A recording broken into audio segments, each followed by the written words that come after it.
याला शॉट नको, हवा येऊन द्या.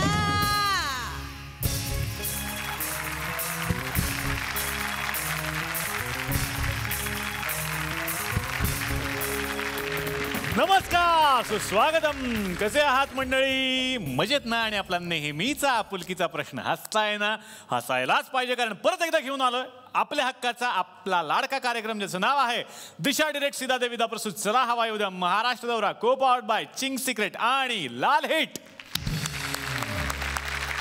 काय म्हणता? नाही, हे मी माझं नाही जोडलेलं. आमचा कार्यक्रम ऑलरेडी हिट आहे. हे आमचे नवीन को स्पॉन्सर आहेत. मंडळी, गेल्याच आठवड्यात आपण झी चित्रगौरव पुरस्कार सोहळा पाहिला आणि तो सगळ्यांनाच खूप आवडला. त्याचं कौतुकही सगळीकडे होतंय. आणि आता सगळ्यांना वेध लागलेले आहेत ते झी नाट्यगौरवचे. आणि लवकरच हा सुद्धा भव्य दिव्य सोहळा आपण पाहणार आहोत. मंडळी, यावर्षीच्या झी चित्रगौरवची थीम होती, झी चित्रगौरवचा विषय होता जागतिक मराठी सिनेमा.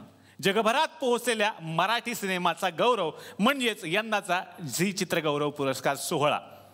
मंडळी, मराठी सिनेमा हा नेहमीच भारतातल्या आणि जगभरातल्या रसिक प्रेक्षकांसाठी कौतुकाचा आणि कुतूहलाचा विषय बनून राहिलेला आहे. कारण मराठी सिनेमात नेहमी होणारे वेगवेगळे बदल आणि मराठी सिनेमाच्या आशयामुळे. आता आशय म्हणजे तरी नक्की काय? अहो, रोजच्या जगण्यातला विषय म्हणजेच तर आशय. आणि हाच रोजच्या जगण्यातला विषय ज्या ज्या सिनेमांनी अतिशय मनापासून आपल्यासमोर मांडला, त्या सगळ्याच सिनेमांचं जगभरातल्या रसिक प्रेक्षकांनी मनापासून स्वागत केलं आणि कौतुक केलंय. आज आपल्या मंचावरती असेच 2 सिनेमे येणार आहेत, ज्यातले विषय आपल्या मनाच्या अगदी जवळचे आहेत. पहिला सिनेमा आहे रंगापतंगा आणि दुसरा सिनेमा आहे कापूस कोंड्याची गोष्ट. मंडळी, दोनही चित्रपटांचे विषय जरी वेगवेगळे असले तरी दोन्ही चित्रपटांमध्ये एक समान धागा आहे, एक कॉमन फॅक्टर आहे. तो म्हणजेच या सिनेमातले तुमचे आमचे सगळ्यांचे लाडके सुपरस्टार नायक जे मध्यवर्ती भूमिका साकारतायत दोन्हीही सिनेमांमध्ये, त्यांच्याबद्दल मी एकच वाक्य बोलू शकतो, अरे किती आले आणि किती गेले, पण जे सगळ्यांना पुरून वरे तेच आपले मकरंद अनासपुरे.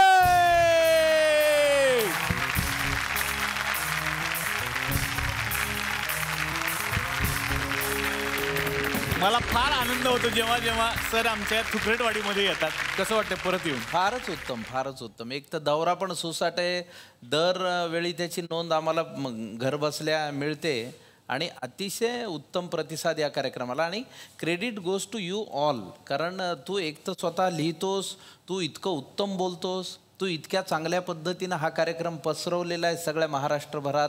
त्यामुळे आणि सगळ्यांची मेहनत, म्हणजे भाऊचा तर आवाज आपल्याला तू इतका घराघरात पोहोचला की परत आलाच नाही. पण अप्रतिम कार्यक्रम. आणि मराठीमध्ये मला वाटतं हा एकटा कार्यक्रम आहे जो इतका चांगल्या पद्धतीनं सर्व प्रेक्षकांना. 2 सिनेमांची ट्रीट घेऊन आलाय तुम्ही. हो, रंगापतंगा आणि कापूस कोंड्याची गोष्ट. बरोबर आहे. तर मला खूप मनापासून विचारावं असं वाटतं, कारण जगभरात या सिनेमांचं कौतुक होतंय, खूप पुरस्कार मिळाले दोनही सिनेमांना. हो, काय तुमच्या भावना? रंगापतंगा हा माझ्या कारकिर्दीतला फार महत्त्वाचा सिनेमा आहे असं मला वाटतं. या दोन्ही सिनेमांची गंमत अशी आहे की कापूस कोंड्याची गोष्टमध्ये मी मध्यवर्ती भूमिकेत नाही आहे, मी त्यामध्ये एक स्पेशल अपीअरन्स केलेला आहे. ती नायिका प्रधान गोष्ट आहे. आणि मला विषय आवडला, सिनेमा आवडला म्हणून मी तो केला. आणि रंगापतंगामध्ये मी मध्यवर्ती भूमिकेत आहे. आणि रंगापतंगा हा माझ्या कारकिर्दीसाठी महत्त्वाचा सिनेमा आहे. आणि कापूस कोंड्याची गोष्ट हा कुटुंबासाठी महत्त्वाचा आहे, कारण माझी बायको पण त्यामध्ये. आणि तिने माझ्या बायकोचंच काम केलं. मनापासून स्वागत. दोन्ही सिनेमांबद्दल मला खूप ऐकायचं आहे, चर्चा करायची आहे. विनंती करेन आमच्याबरोबर विराजमान होण्याची. जोरदार टाळ्या मकरंद सरांसाठी. आणि आता या मंचावरती मी आमंत्रित करणार आहे आणखीन एका हरहुन्नरी अभिनेत्याला, जो सगळ्यांचा खूप चांगला मित्र आहे. आणि तो आल्यानंतर आम्हाला खूप मजा येते. जोरदार टाळ्या झाल्या पाहिजे संदीप पाठकसाठी.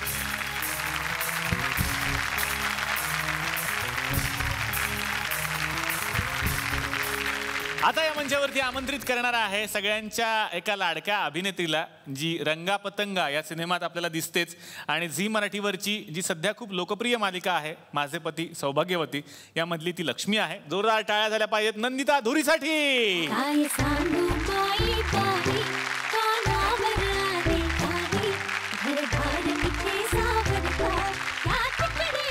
आणि आता या मंचावरती आमंत्रित करणार आहे रंगा पतंगा या सिनेमाला ज्यांनी संगीत दिलेलं आहे. अतिशय मनापासून स्वागत करूयात संगीतकार कौशल इनामदार यांचं. हो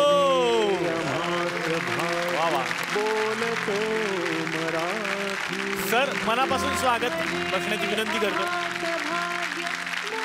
आता दुसरा सिनेमा आहे कापूस कोंड्याची गोष्ट आणि या सिनेमाच्या निमित्तानं मी या मंचावरती पहिल्यांदाच आमंत्रित करणार आहे मकरंद अनासपुरे यांच्या खऱ्याखुऱ्या सौ, म्हणजे तिकडे आहेत त्या सिनेमातल्या आहेत आणि या दुसऱ्या सिनेमात आहेत त्या ओरिजिनल आहेत. जोरदार टाळ्या झाल्या पाहिजेत सौ शिल्पा अनासपुरे यांच्यासाठी.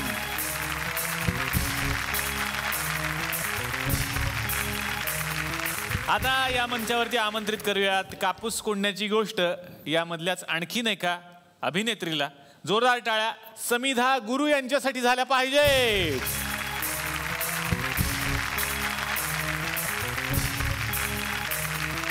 आता आमंत्रित करतो याच सिनेमातल्या आणखीन एका अभिनेत्रीला. जोरदार टाळ्या गौरी कोंगे यांच्यासाठी.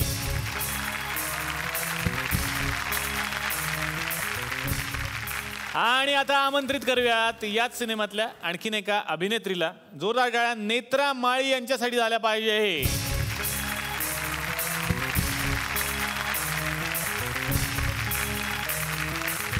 नेत्रा, मनापासून स्वागत. आणि मी नेत्रा माळी यांच्यासाठी म्हणालो आणि छोटीशी नेत्रा इकडून आलेली आहे. मनापासून स्वागत. तुलाही विनंती करतो आमच्या बरोबर बसण्याची. तर आता मकरंद सरांपासून सुरुवात करणार आहे मी. दोन्ही सिनेमांबद्दल विचारायचं आहे सर. रंगा पतंग काय नक्की सिनेमा? विदर्भातला एक मुस्लिम शेतकरी आणि त्याच्या बैल जोडीची अत्यंत हृदयस्पर्शी कहाणी आहे आणि फार मेहनतीनं तयार केला गेलेला सिनेमा आहे. भर उन्हाळ्यामध्ये आम्ही विदर्भामध्येच याचं चित्रीकरण सगळं केलेलं आहे. 47-48 डिग्री टेम्परेचरमध्ये. आणि आपल्या कारकिर्दीमध्ये मी विनोदी अभिनेता म्हणून एक इमेज आपली ठरलेली असते आणि बऱ्याचदा मुळात पत्रकार विचारत असतात की तुम्ही वेगळं कधी करणार किंवा वेगळं काही का नाही करणार. तर मला वाटतं रंगापतंगा हे त्यावरचं अत्यंत स्वच्छ उत्तर आहे. दुसरी गोष्ट, पुणे आंतरराष्ट्रीय चित्रपट महोत्सवात या सिनेमाला मराठी विभागामध्ये सर्वोत्कृष्ट सिनेमा संत तुकाराम पुरस्कार मिळाला आणि मी तेव्हा प्रेक्षकांमध्ये बसून हा सिनेमा बघितला आणि सिनेमा संपल्यानंतरच्या 5 मिनिटाच्या टाळ्या ह्या मला वाटतं त्या सगळ्या ह्याचं उत्तर होतं आणि मी अतिशय आनंदित झालो. आणि दुसरा जो सिनेमा आहे कापूस कोंड्याची गोष्ट, तर हा सिनेमा काय आहे? ह्या सिनेमाची गोष्ट मला खूप आवडली होती की ही विदर्भातलीच एक खरी कथा आहे की 4 बहिणींना एका वकिलाने आयुष्यामध्ये उभं केलं प्रॅक्टिकल मदत करून. आणि ती मदत थोडीशी वेगळ्या पद्धतीची होती. म्हणजे त्यांना काम करायला लावलं आणि त्यांच्या आतली शक्ती जागवून त्यांच्याकडनं ते सगळं करून घेतलं. अशी त्या भूमिकेने पण एक वेगळा आनंद दिला. कापूस कोंड्याची गोष्ट हा पण एक वेगळा सिनेमा आहे. वा. शिल्पाजी, तुमच्याकडे आता येणार आहे. तुमच्या भूमिकेबद्दल जाणून घ्यायचं सिनेमातल्या. माझी भूमिका म्हणजे मकरंदनी जी केल्या पावडे वकील त्याच्या बायकोची भूमिका आहे आणि ती बाई संशयी असते थोडी. ॲक्च्युली स्क्रिप्टमध्ये जेव्हा वाचली ना तेव्हाच मला ती अपील झाली होती. मला खूप आवडली होती आणि करताना पण मजा आली. वा. आता आपण जाणार आहोत आमच्या गावातल्या दुसऱ्या एका कार्यक्रमाकडे. कसं आहे, आमच्याकडे केबल नेटवर्क सुद्धा असतं आणि ते केबल नेटवर्क 35 घरात लाईव्ह दाखवलं जातं. त्याच्यावरती एक पत्रकार परिषद असते सर. तर आता आमच्या गावातले पत्रकार उत्सुक आहेत. तुम्ही इकडे आलाय म्हटल्यानंतर तुम्हाला काही त्यांच्या मनातले प्रश्न विचारायला. तर बघूयात मग आता आमच्या गावातल्या पत्रकार परिषदेत काय घडतंय. नमस्कार नमस्कार नमस्कार नमस्कार नमस्कार नमस्कार नमस्कार नमस्कार नमस्कार सगळ्या पाहुण्यांचं मी आमच्या केबल नेटवर्कवर अतिशय मनापासून स्वागत करतो सर. हे आमचं केबल नेटवर्क आहे, गुलकन केबल नेटवर्क. 35 घरामध्ये आपण ही चर्चा आता लाईव्ह दाखवणार आहे या ठिकाणी. काय सर, चॅनलमध्ये काही नवीन गोष्टी करायच्या असतात म्हणून आम्ही असं ठरवलं का झी मराठीला फॉलो करायचं. आजकाल बरेच चॅनल झी मराठीलाच फॉलो करतात, तसं आम्ही ठरवलं की झी मराठीला आपण फॉलो करूयात बाबा. तर झी मराठीवर सकाळ सकाळ काय कार्यक्रम असतो? आता गावातल्या लोकांचा कार्यक्रम वेगळाच आहे. म्हणून त्यांना चांगला कार्यक्रम दाखवायला पाहिजे सकाळ सकाळ. त्यांचा कार्यक्रम असतो बाबा राम राम महाराष्ट्र, म्हणजे सगळ्यांनी उठा गजर लावा. तर आपण पण तसा कार्यक्रम केलेला आहे, त्याचं नाव आहे सकाळच्या पारी तुमच्या दारी. तर सकाळच्या पारी तुमच्या दारीमध्ये गेल्या एपिसोडला इकडे एका गुरुजींनी योगासनं दाखवलेली होती, ती लोकांना लईच आवडली. म्हणून आता नवीन काय दाखवायचं बाबा सकाळ सकाळ लोकांना, म्हणून आम्ही असं ठरवलं की भविष्य दाखवूया. तर आता मी खास कार्यक्रम तुमच्या समोर सादर करतोय. जगदाळे डालडा प्रस्तुत वेड भविष्याचे को पॉवर्ड बाय सुभद्रा मावशी. तर त्या कार्यक्रमामध्ये आपल्याला भविष्यविषयी मार्गदर्शन करण्यासाठी या ठिकाणी येतात आमच्याच गावातले ज्योतिष भास्कर कदम गुरुजी. या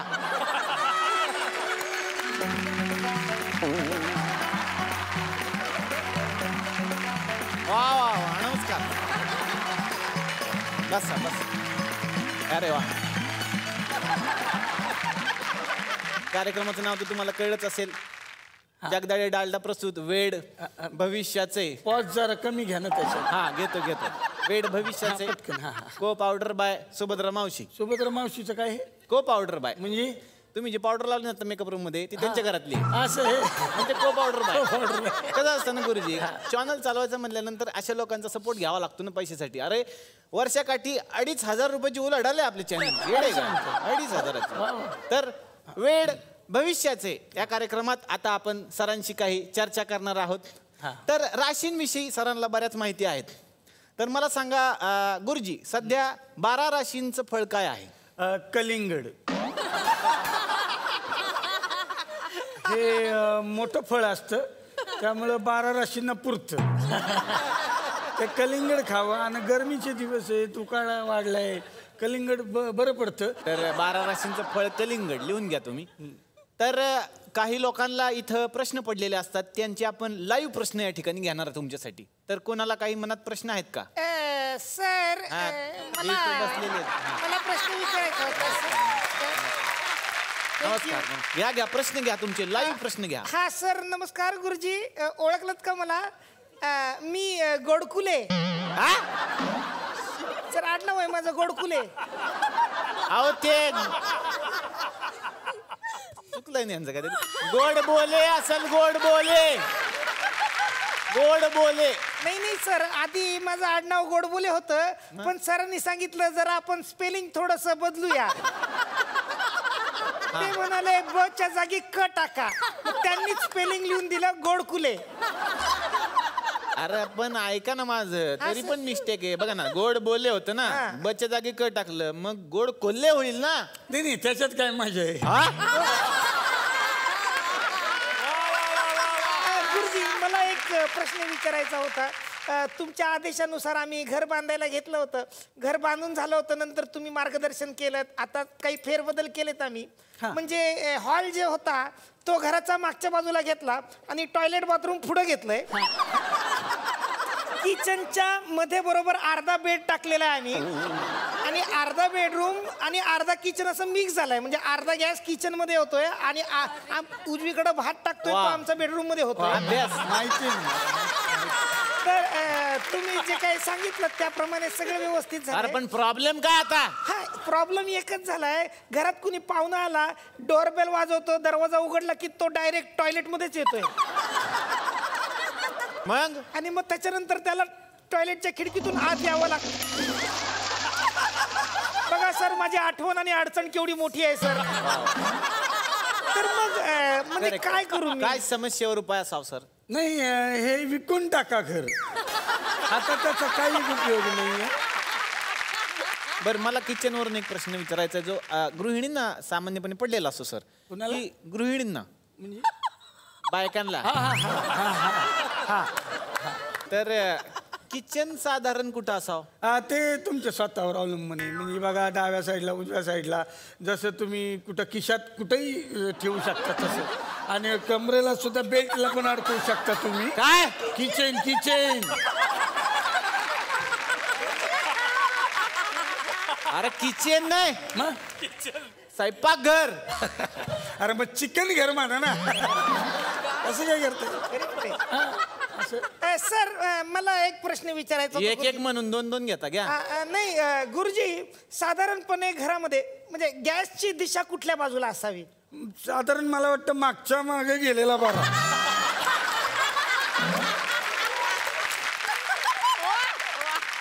तर आता आपण भविष्याविषयी जाणून घेऊयात सर तुमच्याकडून. हा. राशींविषयी तुम्ही आम्हाला काहीतरी सांगा.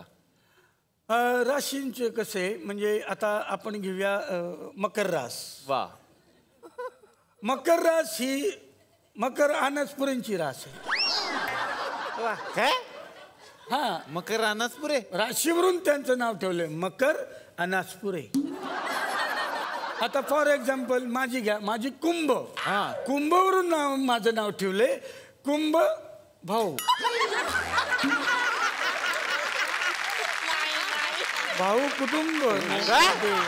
कुटुंब असं राशीवरून असतं. आता मकर राशीची काही वैशिष्ट्य आहेत बघा. सांगा सांगा. म्हणजे या माणसांनी 9 वाजेपर्यंतच काम करावं. त्यांनी हा, मकर राशीच्या माणसांनी का? जास्त काम करू नये, नाही तर पित्ताचा त्रास होतो.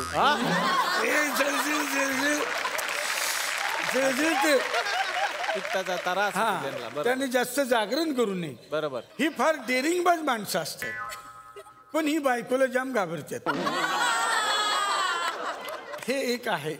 आणि चांगली माणसं असतात ही स्वतः गाडी काही चालवत नाही, वाहन कुठलं ड्रायव्हर ठेवतात. त्यांना टोलचे पैसे स्वतः देतात, वा वा. पेट्रोल स्वतः भरतात. अशा प्रकारची ते काम करत वा, वा. असतात ही मकर राशीची माणसं. वा, चांगलं सांगितलं. त्यांना पटलं पण असं कदाचित. म्हटलं का? आता पुढची रास सांगा एखादी आम्हाला. पुढची रास यांना भेटू का मी? त्यांना इकडे बोलवा. या ना सर. या ना सर, या. संधी. मोठा आहे सोपा, या.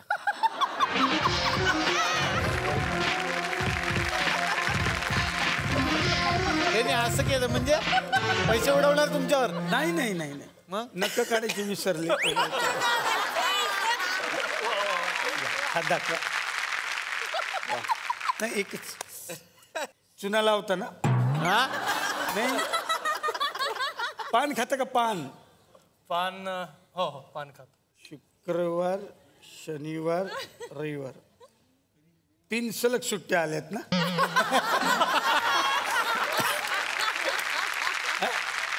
सुट्ट्या सलग. मग बसव्या पत्रिका काढायची ना सगळे म्हणून. थांबा. असं करा. हे बघा, तुमच्यापेक्षा माझा हात गोरा आहे ना? आहे ना? ए, भविष्य सांगा. तेच सांग गुरुजी. हा, तुम्हाला ते हे बोट असं लागतं इथं. हा, बोट इथं लागतं का असं? शक्य आहे का? नाही, इथं जीभ लागते का? भविष्य सांग. ते नाही ना, गाणं गाता येतं.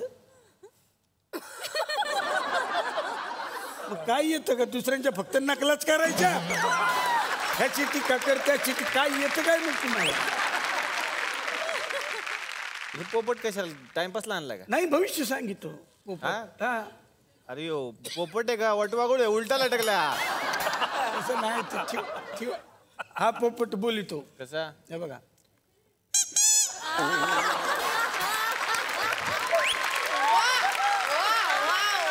हा ना? भविष्य काढतो. हे बघ.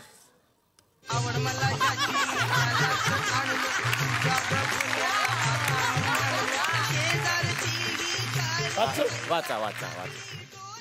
तुमचं कौशल्य, इनामदार आणि चातुर्य यांच्या समन्वयाने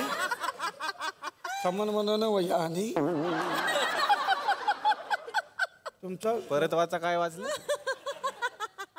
तुमचं कौशल्य, इनामदार कौशल्य आणि चातुर्य एवढंच आहे. इनामदार कुठं म्हणतात? कौशल्य आणि चातुर्य यांच्या समन्वयाने म्हणा. यांच्या समन्वयाने याने इस्पिक हुकुम आहे. आता तू पत्ता टाक. यांच्या समन्वयाने तुमचे इप्सित साध्य करू शकाल. कळलं? इप्सित इस्पिक हुकुम आहे. बाळा. हा, अजून एक आहे. हा. हे मकरंद सरांचं आहे. आता तेही काढलंय. वाचा ते पण. चकोटी. सचोटी आहे ते. सचोटी. सचोट चकोटी होतं ना त्याला हा. काय म्हणलं हे काय सचोटी सचोटी जिद्द जिद्द जिद्द आणि कोठाऱ्यांची मेहनत कठोर मेहनत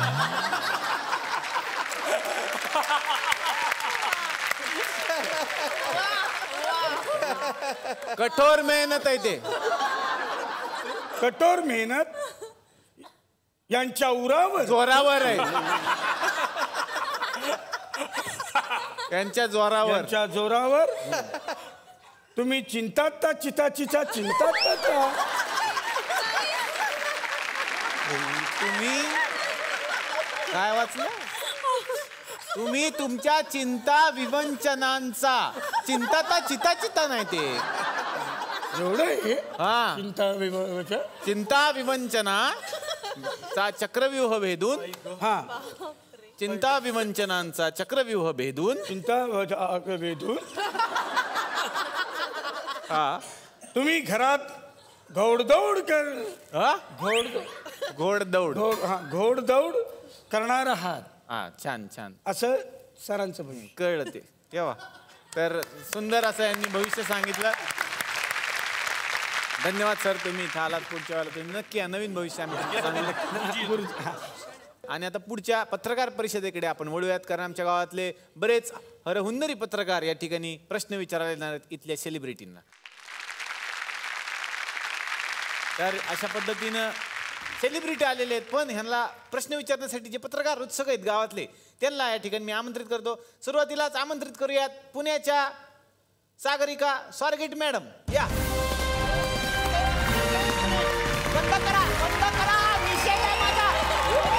यांना ओरडण्या पलीकडे काहीच येत नाही निषेध आहे माझा निषेध आहे सगळ्यांवर गप्पाचा काय मला का नाही बोलवलं पत्रकार परिषदेत मला कुठेतरी टाकून आला तुम्ही तिकडे आम्ही नाही कुठं टाकून आलो तुम्हाला किती दिवसानंतर बोलवलं मला इथे हो कसे आहात तुम्ही बरे आहात ना हा व्यवस्थित आणि तुमच्यावर पण निषेध आहे माझा का सागर कारंडीची नक्कल का करतात हे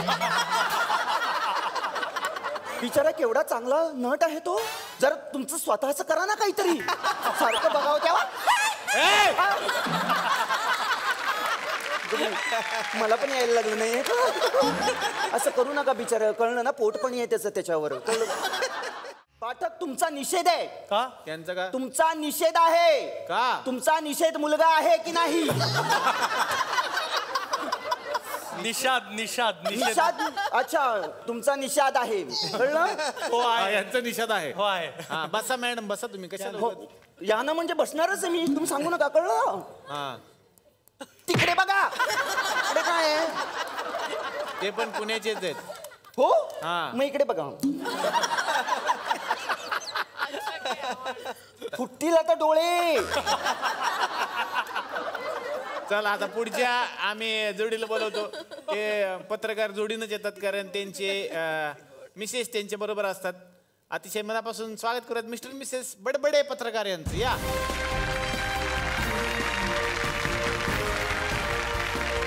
नमस्कार नमस्कार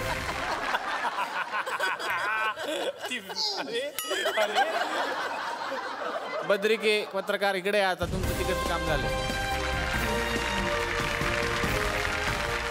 संदीप पाठक सर सर मला खरं तर एक रिक्वेस्ट होती म्हणजे तुमची स्तुती करायची होती एक महत्त्वाची म्हणजे कसं की आणि एक न्यूज पण द्यायची होती तुम्हाला सर की सयाजी शिंदे सर तुमचा हुबेहूब आवाज काढतात सर हे तुम्हाला माहिती आहे का सर तुमच्या कानावर आलंय का हे सर खरं आहे कसं म्हणजे माहिती आहे का तुम्हाला हो खरंय खरंय सर कसं आहे की माझी भाची आहे सर ती खूप मोठी फॅन आहे सयाजी शिंदे सरांची आणि खरं तर तिला आवाज ऐकायचा होता सयाजी शिंदे सरांचा मला वाटलं आता मकरंद सर येत आहेत तर सयाजी सर पण येणारच असं मला वाटलं होतं पण ते नाही आले तर तुम्ही सर एकदा तुमचा ओरिजिनल आवाज काढून माझ्या भाचीला हॅपी बर्थडे कराल का प्लीज प्लीज सर एक minute happy birthday happy birthday to you happy birthday to you cake का पटकन आणि मेणबत्तीला पुंग मार हॅलो हॅलो सयाजी सर, मी तुम्हाला सांगितलं होतं ना याची काही खाज अजून गेलेली नाही. बोललो होतं ना 500 रुपये घेऊन तुमची मिमिक्री अजून पण करतो सर. तुम्हाला खोटं वाटत होतं सर, आज टेलिव्हिजन समोर इथं मांडलंय सर मी. ऐकलं ना? हा, असंच पाहिजे तुम्हाला. पत्रकार सगळं उघडकीच आणतात.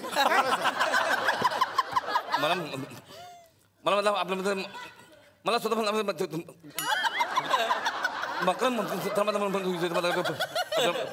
प्रश्न माझा मी स्वतः प्रश्न तुम्ही जे वा, चांगला प्रश्न आहे. जोक सर झालं मला जोक सांगायचं. जोक तुम्हाला सरांना जोक सांगायचा. अच्छा, सांगा जोक सांगा. ते सगळं सांगतात फिरतात, जोक सांगत फिरतात. मग जोक सांगायचं सर.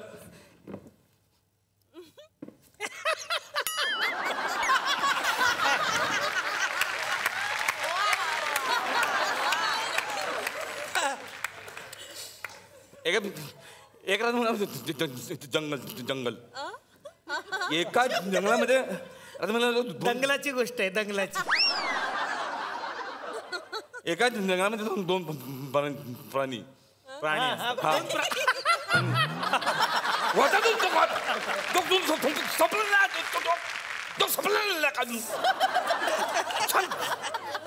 सर एका जंगलामध्ये दोन प्राणी. एक काय वाघ सर तो हसतोय.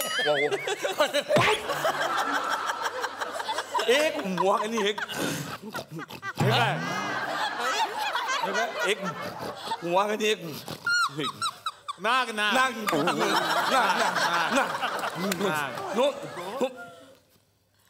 हे काय वाघ आणि नाग हे काय? नाग म्हणतो वाघाला वाघड्या. नाग म्हणतो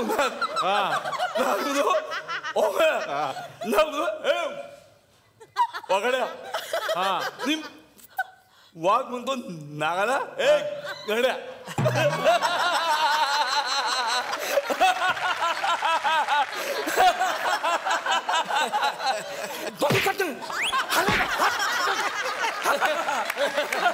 एक मिनिट हो, तुमचा जोक नाही कळला. मॅडम तुम्ही सांगा जोक. तू सांग स्पष्ट भाषेमध्ये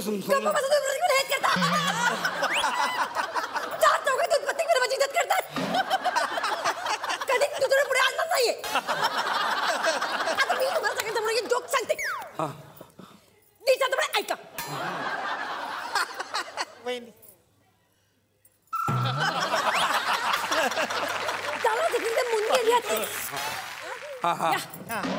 मुंगेली येते का पाटला करत असत. मुंगे म्हणते तो देवळात जमते. मुंगे म्हणते तो देवळात जमते. कुठे आणि स्त्री जाऊन तिच्या कानात सांगते की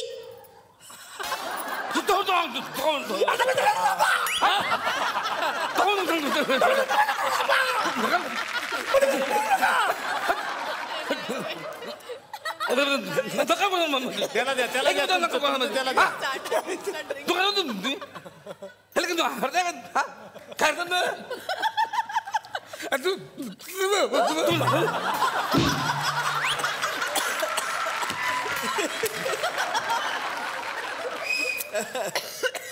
पप्पी घेऊ.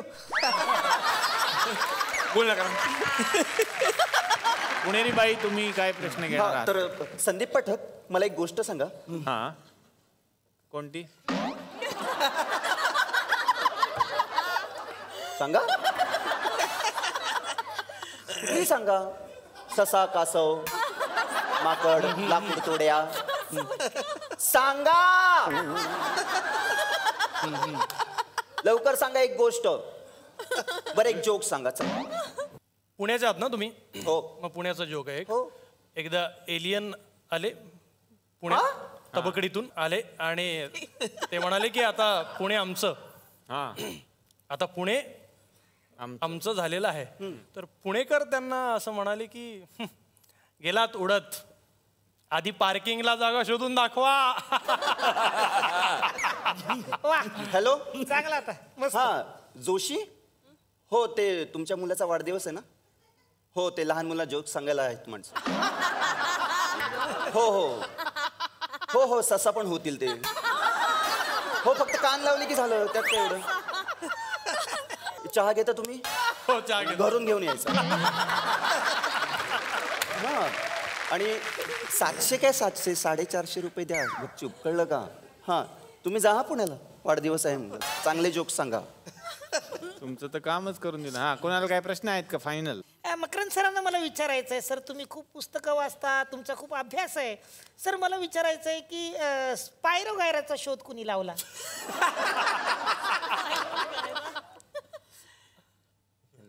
सर त्याच्या आई वडिलांनी.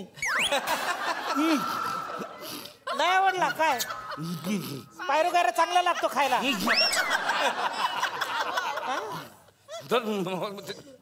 शेवटचा प्रश्न मी तुम्हाला विचारू. शेवटचा प्रश्न. तुम्ही तुमच्या मिसेसला काय तुम्ही तुमच्या मिसेसला म्हटलं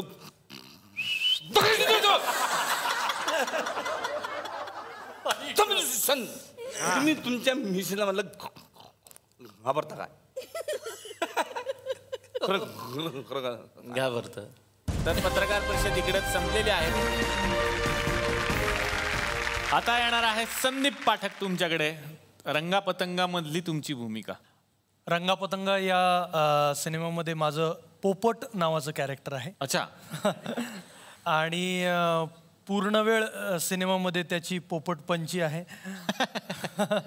पण ती अर्थहीन पोपटपंची नाही आहे, ती अर्थपूर्ण पोपटपंची आहे. म्हणजे त्याच्या बोलण्याला, त्याच्या विनोदाला एक अर्थ आहे.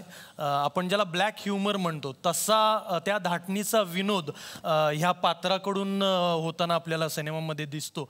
आणि हे याचा धर्म हिंदू आहे, हिंदू धर्माचं पात्र आहे. ते ह्यासाठी सांगतोय की मकरंदनी जे कॅरेक्टर केलेलं आहे तो जुम्मन, तो मुस्लिम आहे आणि मी हिंदू. तर हिंदू मुस्लिम मित्रांची ही गोष्ट आहे असं मला वाटतं की जो हिंदू मित्र जुम्मनला, त्याच्या मित्राला त्याची बैलजोडी हरवल्यानंतर ती जोपर्यंत सापडत नाही तोपर्यंत त्याला पूर्ण वेळ साथ करणारा असा हा हिंदू मित्र आहे. क्या बात. दिशा डिरेक्टच्या सीधा दे विदा या अलिबागमधील प्रकल्पाला झी मराठीच्या रसिक प्रेक्षकांनी प्रचंड प्रतिसाद दिला आणि म्हणूनच दिशा डिरेक्ट सादर करीत आहेत एक खास सेलिब्रेशन ऑफर फक्त तुमच्यासाठी. सीधा दे विदामध्ये आपलं गोवन घर बुक करा फक्त 22 लाखांपासून आणि मिळवा 3.5 लाखांपर्यंतचं फर्निचर अगदी फ्री. अधिक माहितीसाठी SMS करा दिशा आणि पाठवून द्या 56070. नंदिता तुमची भूमिका. नूर असं त्या कॅरेक्टरचं नाव आहे.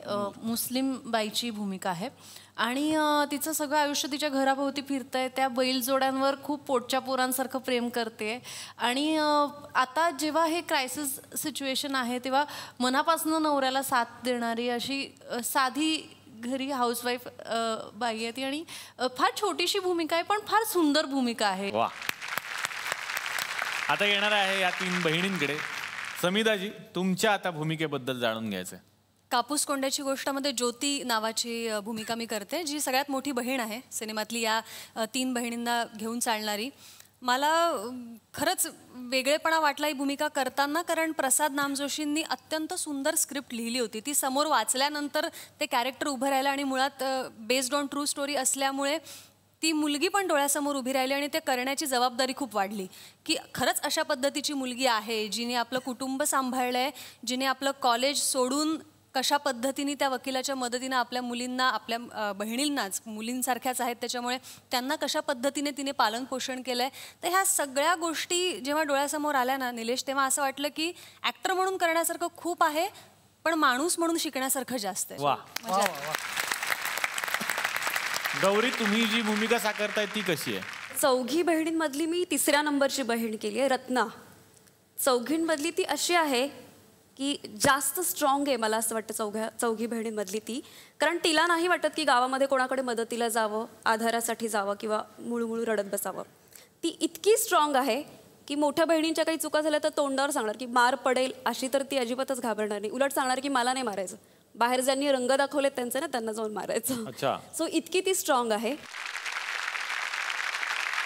नेत्रा, तू कितवीला आहेस? 5वीचं आता एक्झाम झाली आहे. अच्छा, 5वीची एक्झाम झाली आहे. हो. आणि तू अभिनय सुद्धा करतेस या सिनेमात. मग पहिला सिनेमा तुझा? म्हणजे डायलॉग साठी हा पहिला सिनेमा, पण मेन म्हणजे हा दुसराच सिनेमा. डायलॉग साठी पहिला सिनेमा, मेन म्हणजे दुसरं. म्हणजे पहिल्या सिनेमात काय होतं मग? पहिल्या सिनेमात मसाला म्हणून होता, त्याच्यामध्ये एक छोटासा रोल होता. ओके. डायलॉग नव्हता त्याच्यामध्ये.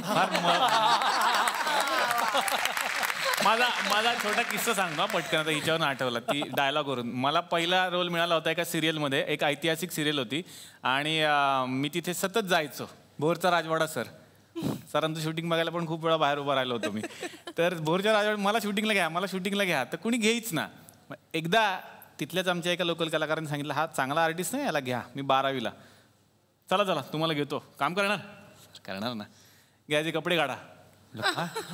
नाही, कपडे काढा म्हणजे शेतकऱ्याचा मुलगा असतो, धोतर वगैरे घालावं लागेल. घालतो ना सर वगैरे, सगळं केलं, मेकअप वगैरे केला. माझं सतत दिग्दर्शकांना, म्हणजे डायलॉग काय सर, म्हणजे डायलॉग काय सर, सांगणार बाळा, पहिलाच रोल आहे ना. नाही सर, माझे डायलॉग काय सर, सांगणार. तू तयार झालास? हां, हे बघ, आता चापकानं फटके खायचा रोल आहे. म्हणजे विलन असतो तो, तुला चापकानं फटके मारतो इथे. म्हणजे डायलॉग, तुझी जीभ कापलेली आहे. मग जे काही दाखवायचं तू चेहऱ्यावरती अभिनय दाखव तुझा. ते दाखवलंच तर काहीतरी करशील आयुष्यात. म्हणजे डायलॉग नाहीच सर. नाही, जीभ कापली आहे ना, कसं शक्य आहे. आणि मग तो मी चापकानं फटके खायचा 1 मिनिटाचा रोल केला होता. आणि मी सगळ्यांना कौतुकाने सांगितलं होतं, तो माझा पहिला रोल आहे. पण मला वाटतं तो केला होता म्हणून हा दिवस बघितला. त्यामुळे पहिलाच असतो, किती काही झालं तरी पहिला असतो. कौशल सर आता तुमच्याकडे येणार आहे. नेहमीच वेगवेगळे प्रयोग तुम्ही स्वतःच्या संगीतात करत असतात. रंगापतंगाचं हे निमित्त आहे, कसं वाटतं? याच्यात एक गाणं आहे, पण ते एकच गाणं 2 वेगवेगळ्या चालीत आहे. त्यामुळे माझ्यासाठी हा खूप शिकण्याचा, नवीन अनुभवाचा असा एक सिनेमा होता. या चित्रपटामध्ये अशी एक गझल होती की ज्याला 2 चाली करायच्या होत्या. आणि पहिल्या चालीच्या पूर्ण प्रेमात पडल्यानंतर त्याच चालीला परत नव्याने भेटून, म्हणजे त्याच शब्दांना नव्याने भेटून परत प्रेमात पडणं, हे तुम्हाला माहिती आहे किती कठीण असू शकतं. त्याची झलक तर नक्कीच ऐकायला आवडेल आम्हाला.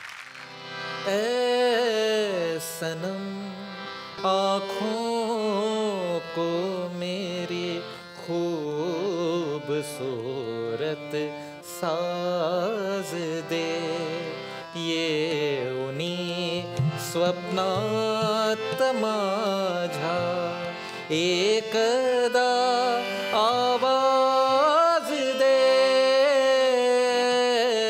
सनम. मकरंद सर, नामचं काम खूप जोरात चाललंय सगळीकडे. आणि आता लोकांचा सहभाग सुद्धा खूप वाढलेला आहे. तुमच्याच जिल्ह्यात एक खूप मोठं काम चालू होतं जे सगळ्यांच्या नजरेला पडलं. आणि आमची अशी इच्छा होती की ते आज या मंचाच्या माध्यमातून सगळ्यांपर्यंत आपल्याला पोहोचवता आलं तर खरंच आम्ही धन्य होऊ. तर बघूयात याच कामाबद्दलची एक ध्वनिचित्रफीत. प्रत्येक उन्हाळ्याप्रमाणे याही वर्षी मराठवाड्याचा पाणी प्रश्न पेटलाय. दरवर्षीप्रमाणे सरकारने दुष्काळी भागाची पाहणी केली आणि आश्वासनं दिली. नेहमीप्रमाणे काही संघटना आणि विरोधी पक्ष रोजच निदर्शनं करतायत, मोर्चे काढतायत. यात वेगळं काय? यावर्षी एक गोष्ट वेगळी आहे. नाम संघटना शांतपणे काम करताना दिसतीये. बीडला लोळद गावाला बिंदुसरा नदीच्या खोलीकरणापासून ही सुरुवात झाली. सगळा गाळ साचलेला, बाभळी उगवलेल्या. नदी होती असं सांगितल्यावर कळेल अशी परिस्थिती. तिथे नामनं कामाला सुरुवात केली. नाना पाटेकर आणि मकरंद अनासपुरे यांनी ही जबाबदारी राजाभाऊ शेळके आणि शिवराम घोडके यांच्यावर सोपवली.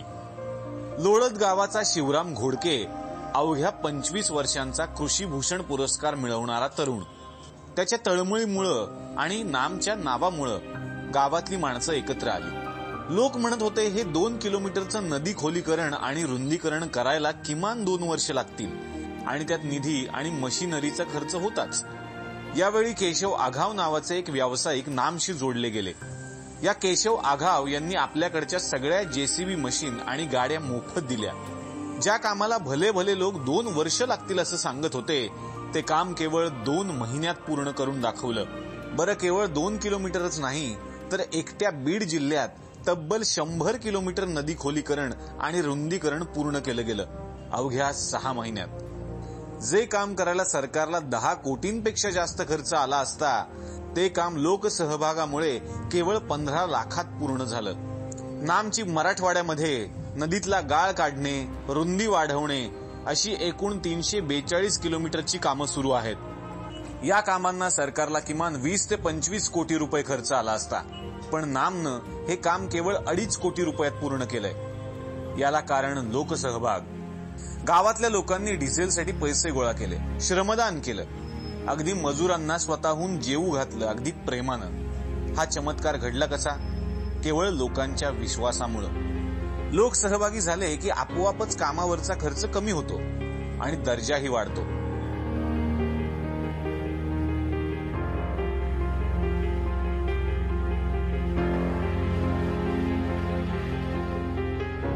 नामनी एवढं मोठं काम केवळ 2.5-3 कोटी रुपयात केलं. यापेक्षा जास्त पैसे आपले नेते मुलांच्या लग्नात खर्च करतात. जवळपास प्रत्येक नेत्याची गाडी यापेक्षा महागडीच आहे. जेवढा पैसा प्रचारावर खर्च होतो त्यापेक्षा कमी पैशात हे अफाट काम झालंय. निवडणुकीसाठी करोडो रुपये खर्च करणाऱ्या नेत्यांनी ठरवलं असतं तर महाराष्ट्राचा कायापालट व्हायला वेळ लागला नसता. पण फक्त निवडणूक जिंकणं एवढंच ध्येय असेल तर बदल घडणार कसा? नाममुळे गावातच नाही तर माणसांमध्येही बदल घडतोय. माणसं स्वतःच्या समस्या स्वतः सोडवायला सज्ज झाली आहेत. लोकांनी लोकांसाठी सुरू केलेलं लोकांचं काम म्हणजेच नाम.